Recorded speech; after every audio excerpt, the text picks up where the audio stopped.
Greetings and blessed love. Dharma Shakti here with your Monday message. Happy Monday. It is so good to be with you. Today I am bringing you a quote from Trent Shelton. Trent Shelton is an amazing athlete and motivational speaker, and he said, protect your peace. You have to protect your peace, protect your serenity, right? Like we have to protect that place within us where we can be at peace and have that shelter where we feel we have our serenity, right? To me, that means, like, how do I not get swayed or knocked from that place of center? Because things happen in life that push and pull me, and I get completely pulled out of my center, and I am no longer at peace. Does this ever happen to you? So how do we protect our peace, right? Because if we can't protect our peace and we can't protect our serenity, then we won't be able to bring the joy to our day. We won't be able to bring the optimism to our day. We won't be able to bring hopefulness and enthusiasm to our day. We won't be able to bring those energies that we're trying to bring into the things that we're doing throughout our day if we're not able to protect our peace or our serenity. Right, what we'll bring is all the agitations and the disturbed energies that come along with that. I think my brain was trying to make up words there for a minute. So how do we protect our peace? What do we do? What are things that we do to protect our peace? You know, how do we catch ourselves when we realize that, like, wow, we didn't really protect our peace? And so for me, the first thing that comes to mind is boundaries. This is why boundaries are healthy, because they protect our peace, they protect our serenity, and having healthy boundaries allows for healthy mental well-being. And so how do we set boundaries? Well, I think that is, unique to each particular situation, but protecting your boundaries, defining where a line is for you, where, like, once that line is crossed, you are no longer at peace with things, right? And being able to stay on the proper side of that line where you can have your peace and you can have your serenity. Now, that's different than, like, being in an uncomfortable situation, right? So think of it as a yoga pose. There's a difference when you're holding a yoga pose between pain and discomfort.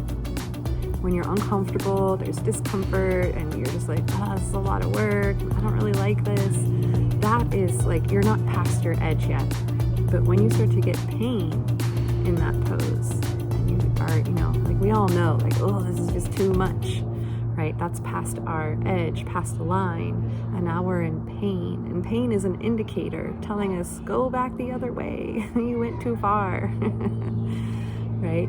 And so we have to learn to discern the difference between pain and discomfort. But that line, that edge, is usually where we have to establish boundaries. And those boundaries help us protect our peace. But besides boundaries, what are some practical things that you can do every day to protect your peace? For me, it's my morning practices, my kirtan, my sadhana, chanting japa, just taking a moment to myself. I love to go down by the lagoon and just sit by the water. It's a really great way for me to ground and come back to that place of peacefulness and centeredness where I do have serenity. So protecting your peace is an active practice. It isn't just, hoping that you're going to be peaceful throughout your day, right? You're very intentional with protecting your peace by architecting your life in a way where you have healthy boundaries and you have healthy habits and practices that bring you to a place of peace, right? And then you protect that like a little baby. Like you wouldn't let anything harmful or negative come its way, right? And so I hope that, in this wonderful, short, powerful little quote of protect your peace, you remember in the moments where you're agitated to come back to that place of protecting your peace, because it's from that place that you will find the next right action of integrity for you to take in that moment. If you're not in a place of peace, your first step is to come back to a place of peace and protect that peace, protect that serenity. From that place, we have clarity, right? And we're more likely to be able to see in front of us what is the next best right action of integrity from that moment. And then we learn from those lessons of like, oh wow, I really got thrown off my center, and I was not protecting my peace at all. Oh, maybe I need a boundary there. What kind of boundary do I need there? What's a healthy boundary? Right? And let's not use boundaries to just totally shelter ourselves and hide and avoid things, but healthy boundaries, right, that protect our peace and protect our serenity. Okay, my friends, I hope that was helpful. Before I just start to get really redundant and repeat the same things over and over, I'm going to end it here. But I hope that you are thinking about some healthy boundaries that you need to maybe establish, and some practices and habits and routines in your life that bring you to that place of peace so that you can live there more. And those boundaries are there to protect that peace.